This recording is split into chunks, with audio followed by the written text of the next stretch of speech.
Hey guys, this is निशा और आज मैं आपके लिए लेके आई हूँ सी लॉ स्ट्रेटजी।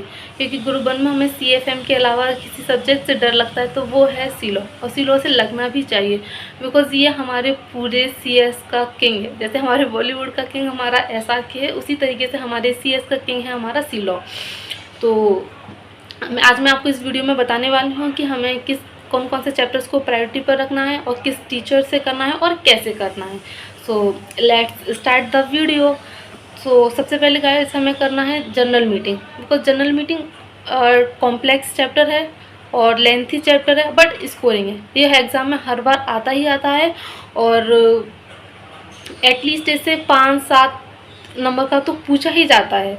तो सबसे पहले हम करेंगे जनरल मीटिंग एंड देन उसके बाद करेंगे meeting of board and its composition.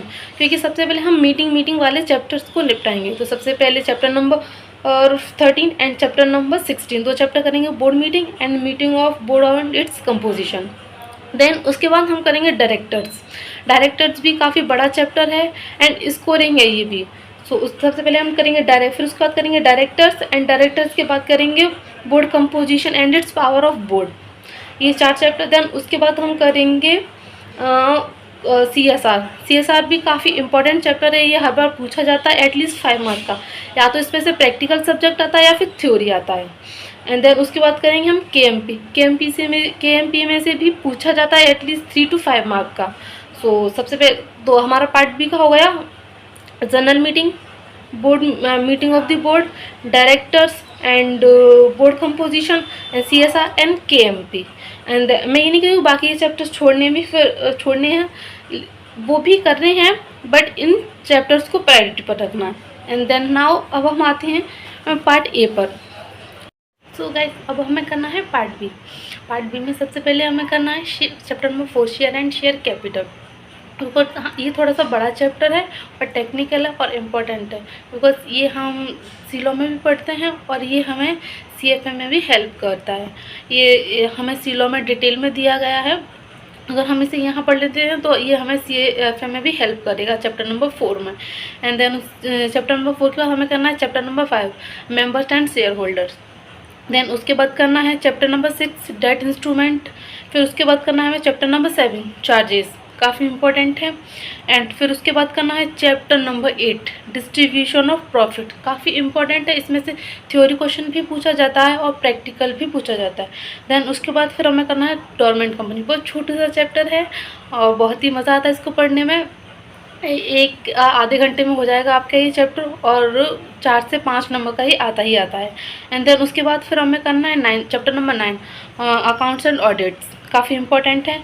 Then उसके बाद करना है chapter number 10 compromise arrangement and amalgamations, इसमें से भी क्वेश्चन पूछा जाता है। एंड देन उसके बाद करना है हमें chapter number 12 inspection inquiry and investigation. फिर उसके बाद हमें करना है chapter number 2 and chapter number 3 then chapter number 1। और चैप्टर नंबर 1 में हमें वो टॉपिक ज़रूर करना है सैल्मन वर्सेस सैल्मन, और हाँ ये केस स्टडी करनी है। और ये काफ़ी चैप्टर नंबर 1 काफ़ी इजी है और स्कोरिंग है और इससे एक ना एक केस स्टडी पूछी जाती है। सो अब हमारा ये हो गया। अब बात आती है कि अब हमें प्रैक्टिस कहाँ से करनी है। तो प्रैक्टिस के लिए हम क्वेश्चन सॉल्विंग कर सकते हैं। हमारे पास्ट ईयर पेपर्स जो ICSI की वेबसाइट पर मिल जाएंगे एंड ICAI की वेबसाइट पर मिल जाएंगे, क्योंकि कंपनी लॉ वहाँ भी होता है। एंड ICMAI की वेबसाइट पर मिलेगी, कंपनी लॉ का पार्ट उसमें भी होता है। सो तो अब हमारा बात आता है कि हमें किस टीचर से करना है। तो मैंने मेनली सिर्फ 2 टीचर से किया था, तो मैं आपको वही रिकमेंड करूँगी। सबसे पहले मैंने किया था शुभम अब्बड़ सर से फ्रॉम यूनिक एकेडमी, तो मुझे काफ़ी अच्छा लगा उनका। एंड देन उसके बाद मैंने किया शिवानी मिगलानी मैम। सो मैंने तो ये दोनों टीचर्स को प्रेफर किया है एंड मैं आपको भी इन्हीं के बारे में बताऊंगी। एंड अनूप जैन सर भी उनका भी अच्छा है, बट मोस्टली मैंने तो इन दोनों से ही किया था, तो मुझे तो यही 2 बेस्ट लगते हैं। एंड अनूप सर का भी मैंने थोड़ा बहुत देखा है, सो आप उनका भी देख सकते हो। तो ये हो गया हमारा। और अगर मैं वीडियो को समराइज़ करूँ तो इसमें यही है कि मैंने जिस सीक्वेंस में आपको बताया है वही कीजिए। एंड क्वेश्चन सॉल्विंग आपको बता ही दी, और मैं खुद भी इसी को फॉलो कर रही हूँ, मैं खुद भी ऐसे कर। तो अगर आपको वीडियो अच्छा लगा हो या ज़रा भी हेल्पफुल लगा हो तो गाइस वीडियो को लाइक करें, कमेंट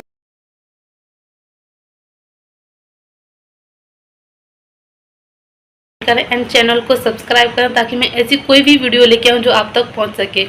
और अगर आपको किसी भी पर्टिकुलर सब्जेक्ट में दिक्कत है तो आप मुझे कमेंट में बताइए, मैं उसके लिए वीडियो लेके आऊँ। तब तक के लिए बाय बाय, मिलते हैं नेक्स्ट वीडियो।